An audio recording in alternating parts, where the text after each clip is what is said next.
আসসালামু আলাইকুম প্রিয় খামারি বন্ধুগণ, আমি আজহারুল ইসলাম। দেশ এবং প্রবাস থেকে যে যেখান থেকে দেখছেন, আশা করি আলহামদুলিল্লাহ সবাই ভালো আছেন।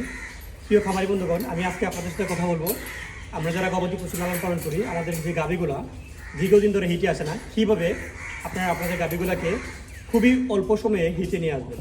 আমি আজকে আপনাদের সাথে কথা বলবো কীভাবে আপনাদের গাভীগুলোকে খুবই অল্প সময়ের ভিতরে ডাকে বা হিটে নিয়ে আসবে।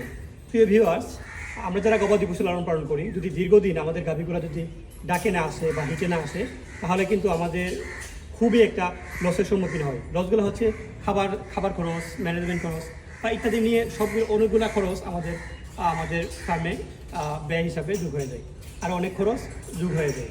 প্রিয় ভিউয়ার্স, আমি আজকে আপনাদের সাথে কথা বলবো কীভাবে অল্প সময়ের ভিতরে কি মেডিসিনের মাধ্যমে আপনারা আপনাদের গাভীগুলোকে দ্রুত সময় হিটে নিয়ে আসবেন। এর আগে বলে রাখছি, যারা আমার ফেসবুক থেকে দেখছেন অবশ্যই আমার ভিডিওটি বেশি বেশি করে শেয়ার করে দিবেন, এবং যারা আমার ইউটিউব চ্যানেল থেকে দেখছেন অবশ্যই আমার চ্যানেলটি সাবস্ক্রাইব করে পাশে থাকা বেল আইকনে ক্লিক করে দেবেন। প্রিয় ভিউয়ার্স, আমরা যদি গবাদি পশুগুলোকে হিটে আনতে চাই, সর্বপ্রথম আমাদেরকে যে বিষয়টি প্রাধান্য দিতে হবে তা হচ্ছে গবাদি পশুকে অবশ্যই ভালো মানের কৃমিনাশক ট্যাবলেট দিয়ে ভালোভাবে কৃমিমুক্তকরণ করতে হবে। কৃমিমুক্তকরণ করার পর ভালো মানের কেমিক্যাল লিভার টনিক দিয়ে আপনারা আপনাদের গবাদি পশুগুলোকে লিভারের কোর্স করাতে হবে। অতঃপর পর্যায়ক্রমে জিঙ্ক এবং ক্যালসিয়াম দেবেন।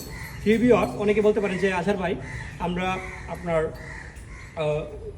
কৃমি ট্যাবলেট দিয়েছি, লিভার টনিক দিয়েছি, জিঙ্ক দিয়েছি, তবুও আপনার গাভীগুলা হিটে আসছে না।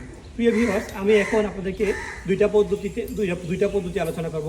প্রথমটা হচ্ছে ইনজেকশন পদ্ধতি, দ্বিতীয়টা হচ্ছে ট্যাবলেট বা খাওয়ার ওষুধ আর কি। ভিউয়ার্স, আমি যদি আপনাদের সর্বপ্রথম ইনজেকশন পদ্ধতি নিয়ে আলোচনা করি, আমি দুইটা ইনজেকশনের নাম বলবো। একটা হচ্ছে ADE3। বাজারে বিভিন্ন জাতের ADE3 পাওয়া যায়, বিশেষ করে যেমন রেনাটা কোম্পানির আছে ব্র্যান্ড প্রোডাক্ট, রেনাসল ADE3, একমির আছে আপনার বিটা এডি, টেকনোরা আছে এডিসল। এ জাতীয় অনেক জাতের এডি বাজারে বিভিন্ন কোম্পানির বিভিন্ন নামে এডি ইনজেকশন পাওয়া যায়। প্রতি 100 কেজি গাভীর জন্য আপনারা 10 মিলি মাংসে বা চামড়ার নিচে, মাংসে দেওয়াই উত্তম, আপনারা চামড়ার নিচে দিতে যাবেন না। প্রতি 100 কেজি দৈনিক ওজনের জন্য আপনারা আপনাদের গাভীগুলোকে 10 মিলি প্রতি 5 থেকে 6 দিন পরে পরে আপনারা দেবেন। এর সাথে আরেকটা ইনজেকশন দেবেন, সেটা হচ্ছে আপনার অ্যামাইনোভিট প্লাস। এটাও আপনার প্রতি 100 কেজি বডি ওয়েটের জন্য 10 মিলি মাংসের মধ্যে আপনারা বা শিরার মধ্যে পারলে আপনারা শিরার মধ্যে দিতে পারেন, কোনো সমস্যা নাই। ভিউয়ার্স, আপনারা আমি যদি আবার রিপিট করি, প্রতি 100 কেজি ওজনের জন্য আপনার রেনাসল AD3 বা যে কোনো ধরনের AD3 ইনজেকশন বা গভীর মাংস বেশি দিবেন, এবং সাথে আপনার অ্যামাইনোভিট প্লাস ইনজেকশন দিবেন। 5 থেকে 7 দিন দিবেন, বা 5 দিন 6 দিন পরে দেওয়ার পরে আপনার 1 মাস এটা দিবেন। দেখা যাবে আপনাদের গাভীগুলো 1 মাসের ভিতরে হিটে চলে আসছে।